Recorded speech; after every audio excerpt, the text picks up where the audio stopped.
Hey folks, how's it going? Rome Gaming here. Wanted to do a brief overview of some of the Mythic Plus dungeon changes coming out in next week's weekly maintenance. So let's go ahead and get started. Okay, so first we'll start with the Atal'Dazar bosses. Starting off with Yasma.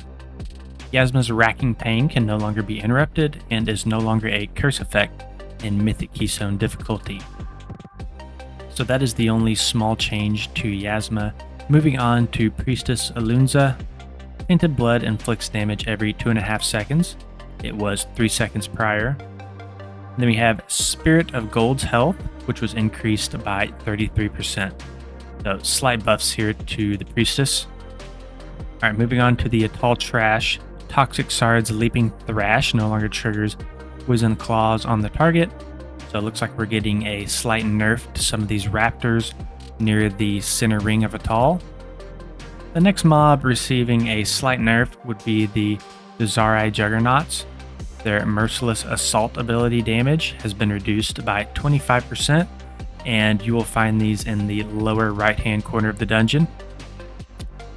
Along with those mobs, we also have the Dazari Augurs. Their Wildfire periodic rate was reduced to 1 second, being 2 seconds prior. This just means that their wildfire ability will be ticking every 1 second instead of 2 seconds. So this is a pretty large buff to this mob. We're also seeing some pretty major changes to the center ring of Atal. So the Dinomancer Keisha's Dead Eye aim damage has been reduced by 25%. We also have Talanja's Frenzy Charge, which is now avoidable, but it does inflict increased damage.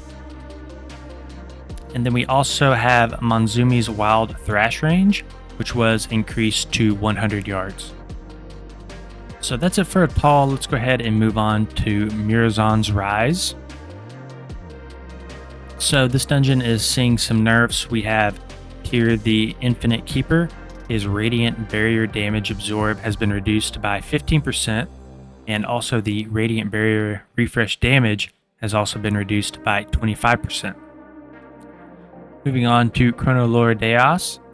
His health has been reduced by 10%, and his Infinite Corruption damage has been reduced by 20%. Moving on to the trash in this dungeon. The 2 time stream anomalies in the ring of this dungeon had their untwist damage reduced by 20%. This mob is also seeing some nerfs on time displacement. Time displacement now reduces the creature's health by an additional 10%, and the on-death damage after effect is reduced by 50%. This dungeon is also seeing some additional nerfs to its ring. We are seeing an increased cooldown on the double strike and triple strike abilities. These abilities are going to be found on the temporal fusions as well as the temporal deviations.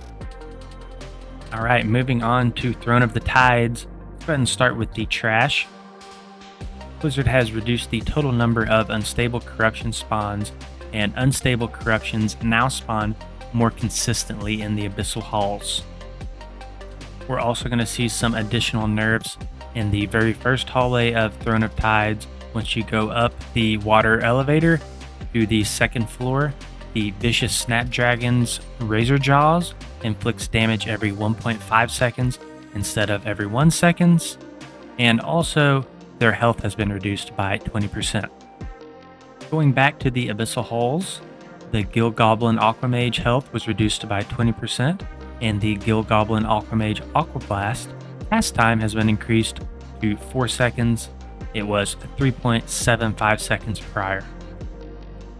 And in the same hallway, the Tainted Guardians are also getting nerfed. Their swell damage has been reduced by 15%.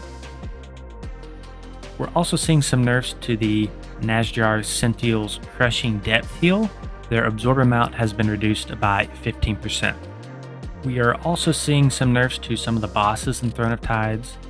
The first one will be Ozmat. His Blotting Barrage damage was reduced by 15%. Blotting Darkness, which I believe are the pools that he spawns, now inflict 25% reduced damage. The Cleansing Flux on this boss Duration was increased to 12%, was 10% prior. Bolt now has an 8-second initial cool up. And then finally, the splotch ads now spawn closer to the boss himself. Alright, now let's move on to Galakrond's Fall. We are seeing some nerfs in this dungeon, especially to the trash. The first nerf is going to be the Risen Dragon's Necrotic Outburst, which inflicts damage every 3 seconds, which was every 2 seconds prior. The Coolest Moment's Tainted Sands no longer does damage immediately, and its duration has been reduced to 7 seconds, was 9 seconds prior. Up next is Darkheart Thicket. So Oakheart's Crushing Grip throw damage has been reduced by 15%. We're also seeing a slight nerf to some of the bears at the start of the dungeon.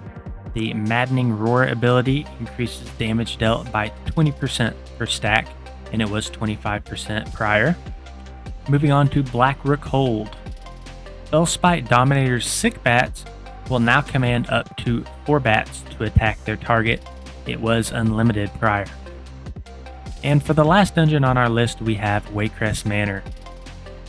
And here we're seeing a slight change to Matron Alma's Lingering Dread ability, and it's now going to prioritize non-tank players.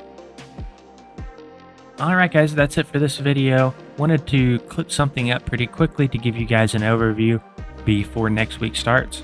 So, if you enjoyed the video, please consider liking and subscribing to the channel. We'll see you in the next one.